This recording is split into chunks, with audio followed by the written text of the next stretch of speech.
श्रीराम जय जय राम। संतांचे होणे म्हणजे त्यांच्या आज्ञेत राहणे.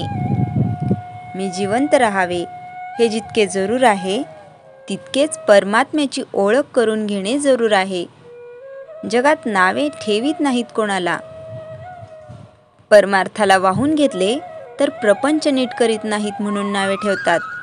तिकडे लक्ष देऊ नये. मनाच्या विषादाला कारण एकच असावे की मी अजून भगवंताचा झालो नाही. जो भगवंताच्या इच्छेने वागतो त्याचे चांगले होते. भगवंत ठेवील त्यात समाधान मानून राहावे.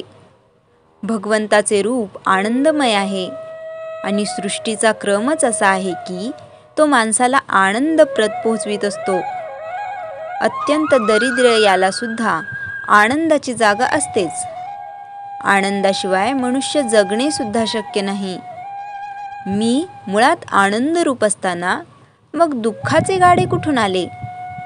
मला दुःख होते ते माझे कुठेतरी चुकते म्हणून. मी चुकलो का बरोबर ही शंका सुद्धा मुक्ताला येत नाही. कारण तो आणि देव एकच असतात. बद्धालाही शंका येत नाही, कारण तो देव जाणतच नाही. सर्व काही मी करतो आणि देव नाहीच म्हणून म्हणतो. मुमुक्षाला मात्र ही तळमळ लागते. जेव्हा ही तळमळ तीव्र असते तेव्हा संतांची भेट होते. काही पूर्वीचा ठेवा असल्याशिवाय अशी तळमळ लागणार नाही. आपण संतांचे झाले, त्यांचे झालो म्हणजे त्यांच्याशिवाय आपल्याला कुणी नाही असे वाटले पाहिजे. संतांचे होणे म्हणजे त्यांच्या आज्ञेत वागणे. ते सांगतील तसे करावे, ते वागतील तसे नाही वागू.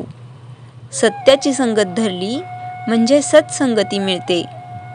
कशाचीही आसक्ती न धरता जगात वागणे हेच मुक्तांचे लक्षण. हवे पण नाहीसे झाले म्हणजे मग दुःखाचे कारणच राहत नाही. जिथे तुम्ही राहता तिथे सद्गुरू आहेतच असे तुम्हाला वाटते आणि समाधान होते. हीच त्यांची खरी कृपा होय. श्रद्धेने जे काम करत होते ते तपश्चर्येने होत नाही. आपल्या गुरूंनी सांगितल्याप्रमाणे वागणे हाच आपला परमार्थ समजा. गुरु म्हणजे साक्षात परमात्मा. त्याची आज्ञा पाळणे हीच आपली तपश्चर्या. याहून वेगळे काही करण्याची गरज आहे असे न वाटावे. माझ्या मनाचे विकार जात नाहीत असे चांगल्या माणसांना सुद्धा वाटते, पण ते जात नाहीत असे घोकून त्यांचा ध्यास घेतल्याने ते उलट वाढतील. तिकडे लक्ष देऊ नये. नाम घेणे हे आपले काम करीत राहावे म्हणजे विकार आपोआपच कमी होत जातील. मात्र मनाच्या मागे देहाला जाऊ न देणे इतके जपले पाहिजे. श्रीराम जय जय राम. चैतन्यवाणी. संतांची आज्ञा प्रमाण मानणे हेच प्रचिती येण्याचे साधन आहे. श्रीराम जय जय राम. रामधान्य. आता रामाचे आवडते धान्य कुठले याचं उत्तर दडले एका भांडणात. भगवान श्रीरामांनी रावणाचा पराभव केला आणि ते अयोध्येला जायला निघाले. वाटेत गौतम ऋषींचा आश्रम लागला. त्यामुळे श्रीराम, लक्ष्मण आणि सीतामाई त्यांना भेटायला गेले. गौतम ऋषींनी त्यांचे प्रेमाने स्वागत केले. राम विजयी होऊन आले होते म्हणून गौतम ऋषींनी खास मेजवानीचे आयोजन केले होते. जेवणात प्रत्येक धान्यापासून बनवलेल्या एकेका पदार्थाचा समावेश होता. जेवताना गौतम ऋषी श्रीरामांना प्रत्येक धान्याची माहिती देत होते. त्यांचे गुणदोष सांगत होते. शेवटी ते म्हणाले, या सर्व धान्यांमध्ये नाचणी सर्वश्रेष्ठ आहे. हे ऐकताच तांदळाला राग आला. तो तिथे प्रकट झाला आणि त्याने नाचणीला हिनवायला सुरुवात केली. म्हणे, नाचणी सर्वश्रेष्ठ आहे काय त्या नाचणीत? ना रंग ना रूप. छोटे छोटे दाणे, काळा सावळा रंग, अशी वेडी बिद्री दिसते. मी हंसासारखा पांढरा शुभ्र आहे.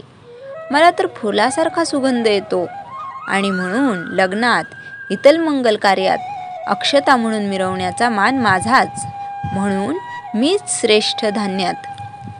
हे ऐकून नाचणीचाही संयम सुटला. तिनेही आपली बाजू लावून धरली. मी नसेन दिसण्यात सुंदर, पण गरीब असो किंवा श्रीमंत, मी भेदभाव न करता सगळ्यांचे पोट भरते. शब्दाने शब्द वाढत जातो.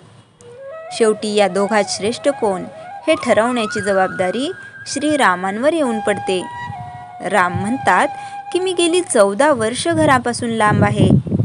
मला घरी जायची ओढ लागली आहे. तेव्हा मी आधी अयोध्येला जातो. तिथे जाऊन मी 6 महिन्यांनी परत येईन आणि मग माझा निर्णय देईन. पण तोपर्यंत तांदूळ आणि नाचणी दोघांना 6 महिने तुरुंगात डांबून ठेवण्यात यावे. श्रीराम अयोध्येला निघून जातात आणि इकडे तांदूळ व नाचणीची रवानगी तुरुंगात होते. 6 महिन्यांनी जेव्हा राम परत येतात तेव्हा या दोघांना तुरुंगातून बाहेर काढतात. तांदूळ खराब झालेला असतो आणि त्याला कीड लागलेली असते. नाचणी मात्र जशी असते तशीच बाहेर येते. हे बघून प्रभू राम म्हणतात, तांदूळ आणि नाचणी दोघांवरही सारखीच आपत्ती कोसळली, पण तांदूळ खराब झाला नाही. खराब झाला आणि नाचणी तशीच राहिली, म्हणून ते आपले मत नाचणीच्या पारड्यात टाकतात. या प्रसंगानंतर राघवाचा जिच्यावर अनुराग आहे ती रागी असं नवीन नाव नाचणीला मिळालं. मित्रांनो, तांदूळ आणि नाचणीच्या भांडणाची ही गोष्ट कानडी संत कनकदास यांच्या रामधान्य चरित्र या काव्यात सांगितली आहे. माणसाचे चारित्र्य त्याच्या जन्मावरून, रंगरूपावरून न ठरवता त्याचे विचार कसे आहेत आणि सर्वात महत्त्वाचे म्हणजे कठीण प्रसंगात तो कसा वागतो याच्यावरून केली पाहिजे, हे आपल्याला या कथेतून शिकायला मिळते. श्रीराम जय राम जय जय राम. जयाच्या जनी जन्मनामार्थ झाला, जयाने सदा वासनामात केला. जयाच्या मुखी सर्वदा नाम कीर्ती, नमस्कार त्या ब्रह्मचैतन्य मूर्ती. श्रीराम जय राम जय जय राम.